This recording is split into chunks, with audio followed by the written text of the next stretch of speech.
less than 25%. That is why, for instance, a cocoa seed farmer in Côte d'Ivoire produces about 50% of world output in cocoa. They earn less than $10 billion because that is the primary stage. Whereas Cadbury, Nestle, and two other companies that are into chocolate production, which is just a product, a value-added product of cocoa, their own value is $350 billion. So you see the gap, the disparity. And that is the reason why farmers work so hard and they are poor, and it's an error. So that's what the acronym for AAWDI, I think I've tried. Then the initiative is where we brainstorm, because amongst us, we have think tanks, like you stated, we have professors, doctors, those in the academia, those in research institutes, practicing farmers, investors. So we have so many of them. As a result, this AAWDI is all-encompassing in agriculture. Yes, sir. So we also discovered that one of the challenges we usually have as farmers is post-harvest loss, and that is the reason why we are going into value addition. You and I know that in fruit, for instance, 60% we lose it through because there is no structure to add value to it and make more money. So we are putting our strategy is to have a paradigm shift from the traditional practice of just producing to now let people know that there is money in agriculture. We want people to know that a Fulani pastoralist, for instance, who has about 20 cattle, can train his daughter in Harvard. We want to let people know that a cocoa farmer from Ondo State, who has up to 10 hectares of fruit, can train his son or daughter in Massachusetts. So that's the aspect, the agro-business aspect. Now, family food sufficiency. You are a security person, sir. You know that the cardinal hinge of national security is food security. One of the reasons United States, Soviet Union, USSR got fragmented was specifically using their budget for food and taking care of their people to plow it into defense. So as a result, America cashed in on that. So what AAWDI is doing is all-encompassing, and that is why we've done our structure up to world level. We've been able to bring like-minded people that are versatile in various areas. We have people who are ready to teach in hydroponics. We have people who are ready to do in fish farming. We are not only doing that, we are also looking at a practice that is sustainable and organic. Because in agriculture, one thing people don't know is that you are what you eat. If you check the society now, you discover that 30, 40 years ago, the alarming rate of organ failure was not the way it was, because we are taking healthy and organic food. So that is another part we are looking at. We are looking at international collaboration. But more importantly, because of what we've been experiencing for the past 10, 15 years, the issue of insecurity, especially farmer herders clash. So, and we are talking about veterans. I was so happy. So the issue of security, where there can be synergy, collaboration, yes, farmers can easily, your people can take us on, this is how this thing is done, this is in terms of intelligence reporting and what have you, and the move you have to take in order not for you to lose your life. And so that is it. So I think there will be that, the synergy will be so, that is, it will be impactful in terms of its results.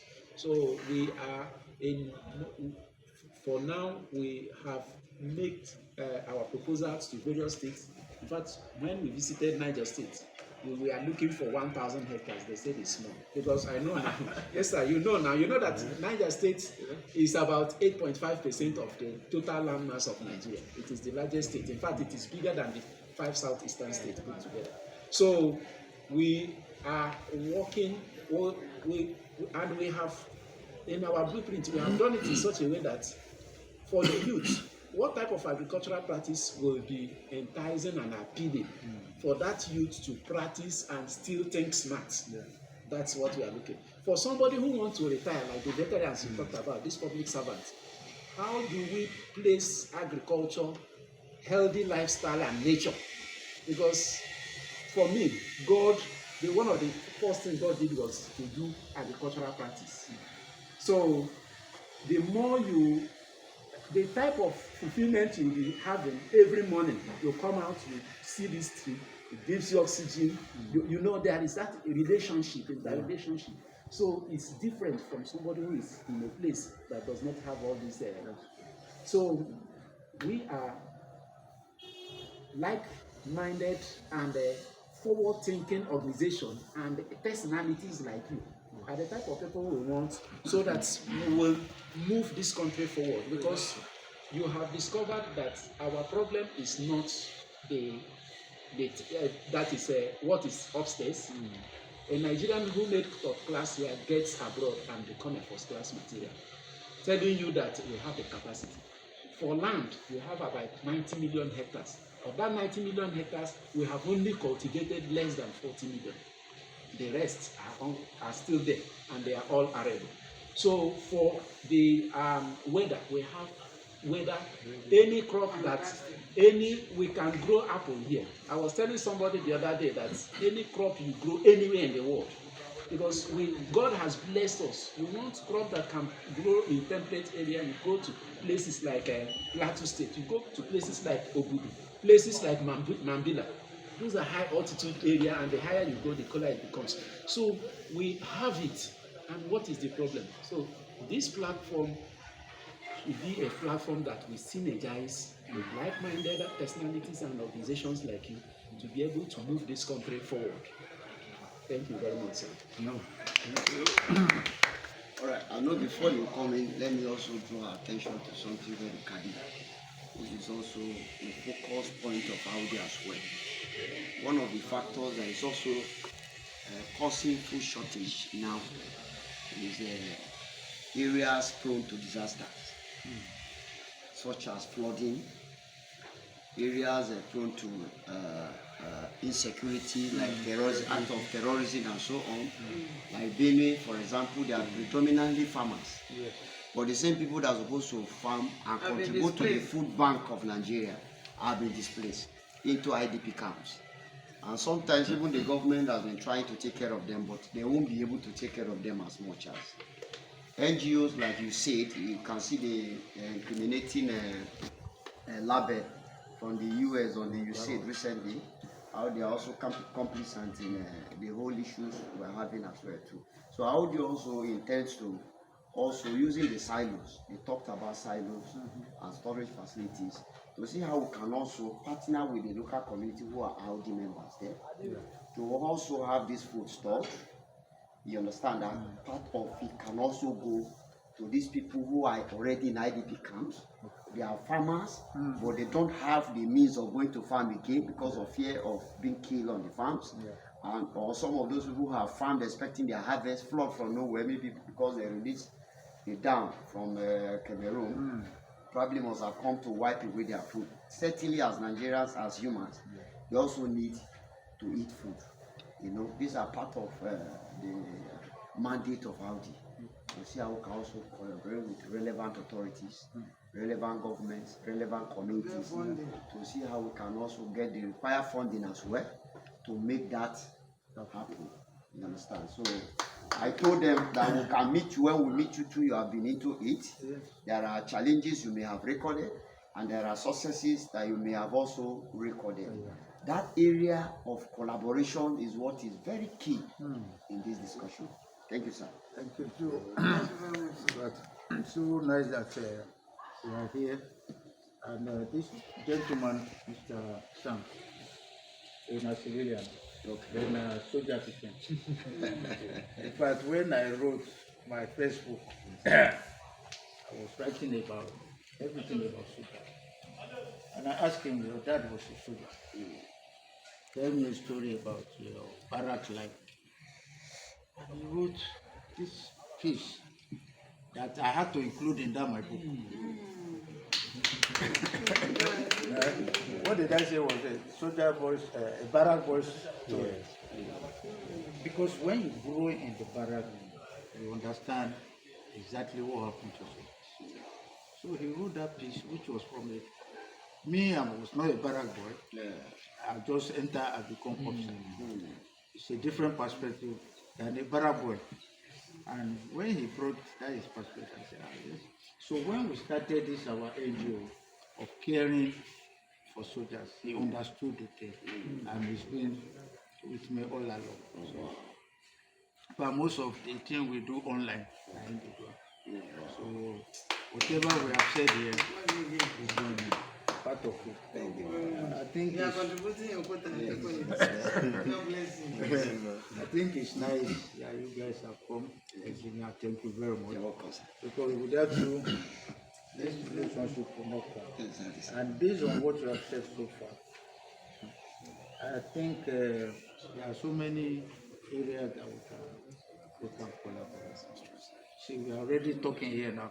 I know Ambassador Baraya, who I'm sure if you bring into this thing, you know, that man still they push through.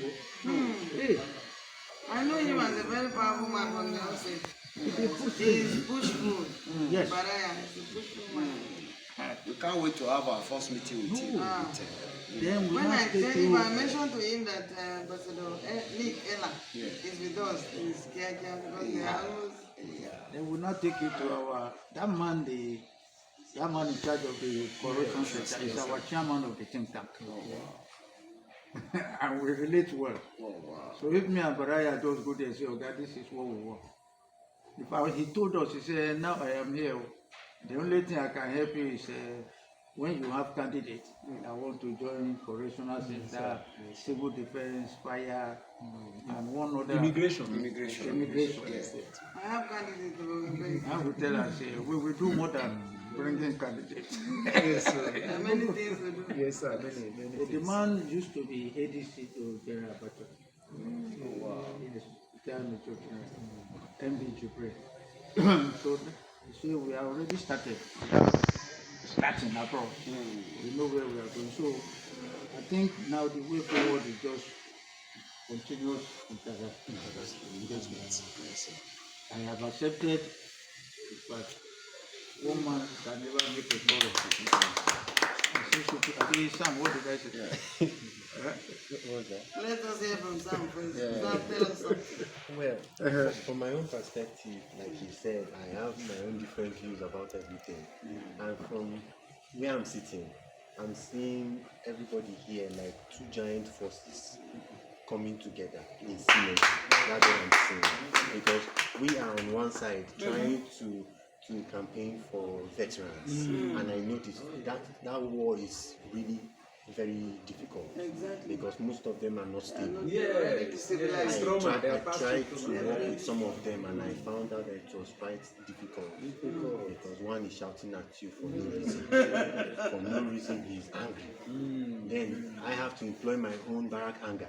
Are you mad? Then he will now look at me, look at this small boy talking. Yes, I'm talking to you. Then he will be calm. Then now I'm seeing farmers Another also. version.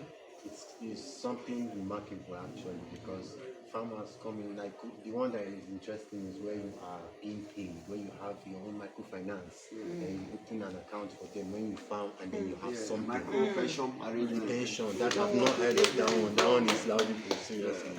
So I'm really glad to be here to witness this too, and we also hope for future interactions.